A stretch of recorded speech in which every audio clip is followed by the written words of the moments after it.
ആൾതാമസമില്ലാത്ത വീട്ടിൽ നിന്നും 220 കുപ്പി ഇന്ത്യൻ നിർമ്മിത വിദേശ മദ്യം കണ്ടെത്തി. പത്തനംതിട്ട റാന്നി കൊല്ലമുളയിലാണ് സംഭവം. പ്രായമായ ഒരു സ്ത്രീയടക്കം 2 പേർ പ്രതികളാകുമെന്നാണ് സൂചന.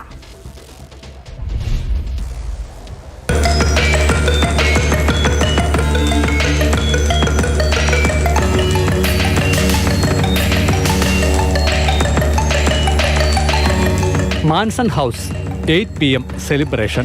500 മില്ലി വീതം കൊള്ളുന്ന 220 കുപ്പികൾ.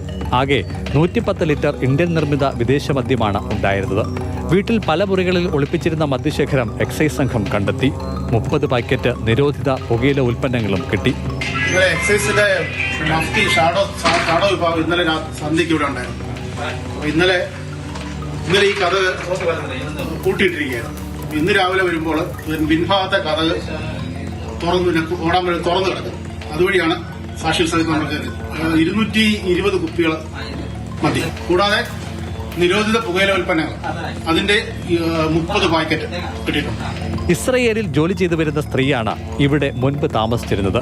ഇവരുടെ സഹോദരൻ സമീപത്തെ താമസക്കാരനെയാണ് എക്സൈസ് സംശയിക്കുന്നത്. കുടുംബാംഗമായ മറ്റൊരാൾക്ക് കൊല്ലമുളയിൽ വ്യാപാര സ്ഥാപനമുണ്ട്. ഇവിടെ മദ്യക്കച്ചവടം നടക്കുന്നതായി നേരത്തെയും പരാതികളുണ്ടായിരുന്നു.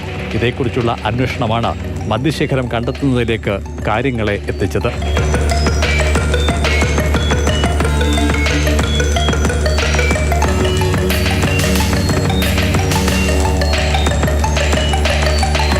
മാതൃഭൂമി ന്യൂസ്, പത്തനംതിട്ട.